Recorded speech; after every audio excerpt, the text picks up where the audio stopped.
امداد کن از بندے غم آزاد کن، در دین و دنیا شاد کن، در دین و دنیا شاد کن، یا غوث اعظم دستگیر۔ اللہ رب العالمین۔ محترم پیارے بھائیو، اللہ تبارک و تعالیٰ کا بے انتہا کرم ہے، اس کا کروڑہ کروڑ احسان ہے کہ اس نے ہمیں نبی پاک صاحب الاولاق سیاح افلاق صلی اللہ علیہ وآلہ وسلم کی امت میں پیدا فرمایا، اور صرف امت میں پیدا نہیں فرمایا بلکہ امت کے عظیم بزرگوں سے ہمارا رشتہ محبت، رشتہ انسیت کو مضبوط فرمایا۔ اللہ تبارک و تعالیٰ کے ایک مقدس ولی حضور سیدی و مرشدی حضور سیدی سرکار غوث پاک رضی اللہ تعالی عنہ کا مبارک مہینہ شروع ہے، اور اسی مبارک مہینے میں لوگ حضور سیدی سرکار غوث پاک رضی اللہ تعالی عنہ کی نیاز کا اہتمام کرتے ہیں۔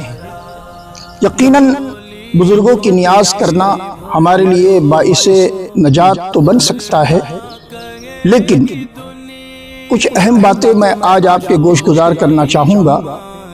بزرگوں سے محبت یقیناً ہونی چاہیے، اور بزرگوں سے محبت یہی ہمارا طرز امتیاز ہے، لیکن بارہا ہم نے یہ دیکھا ہے کہ ہم بزرگوں کی محبت میں کچھ اس درجے غلو کر جاتے ہیں کہ ہم بزرگوں کی محبت میں اپنے آپ کو اس طرح منہمک کر لیتے ہیں کہ ہم اللہ کے فرضوں سے اپنے آپ کو غافل کر جاتے ہیں۔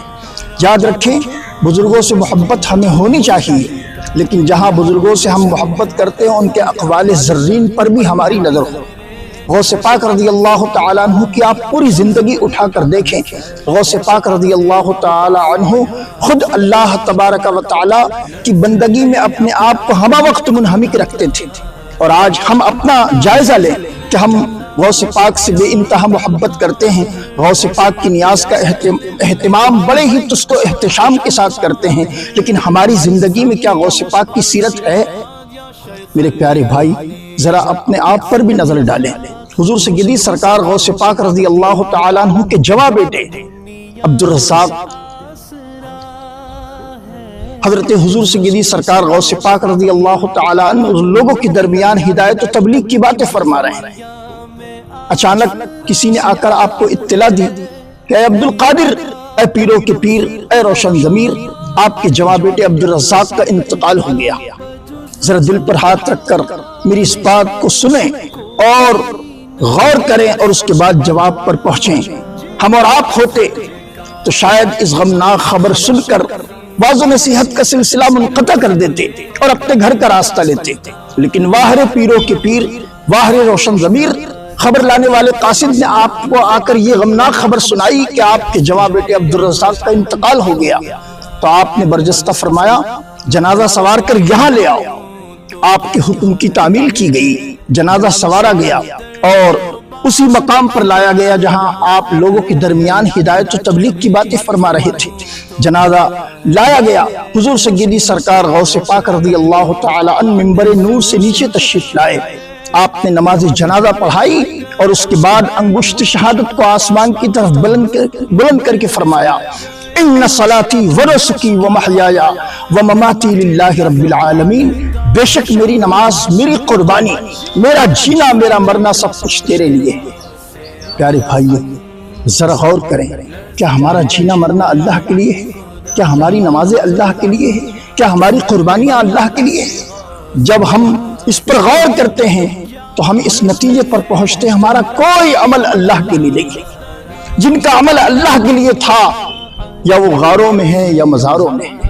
اللہ والوں کی شان بڑی عرفہ و اعلیٰ ہوا کرتی ہے، ان کا ظاہر باطن دونوں یکساں ہوتا ہے۔ اور آج ہم ان کے نام لیوا ہیں. ہمارا ظاہر کچھ ہے باطن کچھ ہے.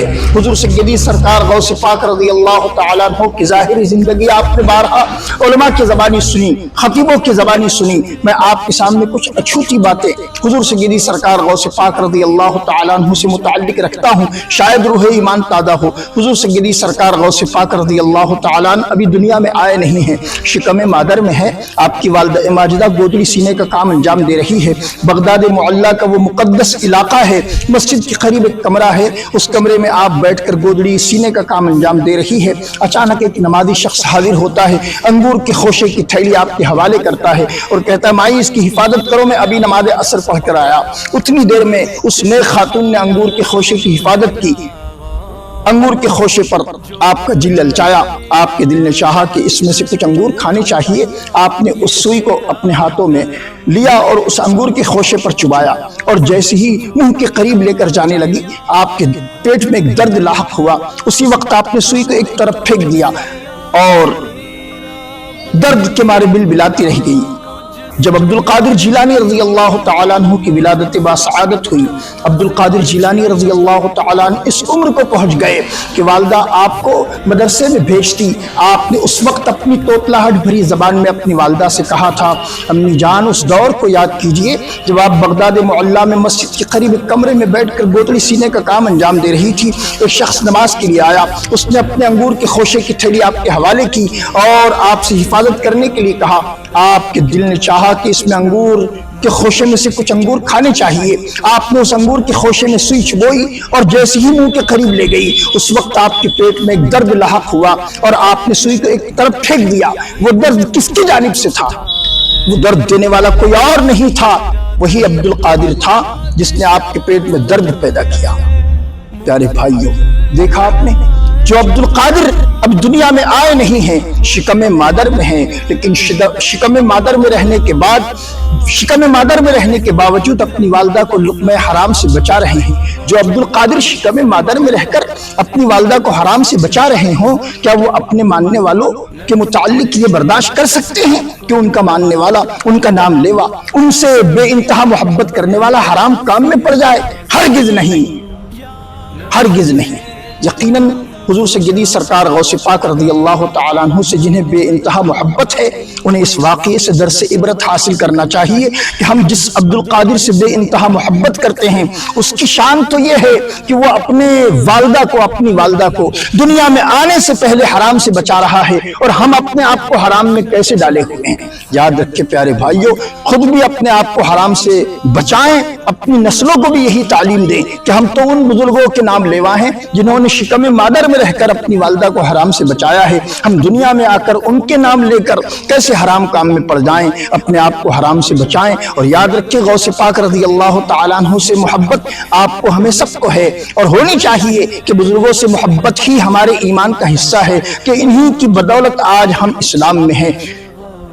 ان اللہ والوں کی شان یہ بھی تو دیکھیں کہ حضور سیدی سرکار غوث پاک رضی اللہ تعالیٰ عنہ نے دین متین کی تبلیغ فرمائی اور دین متین پر اپنا سب کچھ قربان کر دیا. ہم ان کے نام کی نظریں کرتے ہیں, ان کے نام کی نیازیں کرتے ہیں. غوث پاک رضی اللہ تعالیٰ عنہ کی نیازیں کرنے والوں کی خدمت میں ہاتھ جوڑ کے عرض ہیں, یاد رکھیں آپ نمازوں کی پابندی نہ کریں اور نیاز میں بڑے سختی سے کاربند رہیں تو یاد رکھیں صرف نیاز آپ کو نجات نہیں دلوائے گی, ساتھ ساتھ نماز کا بھی دامن تھامیے.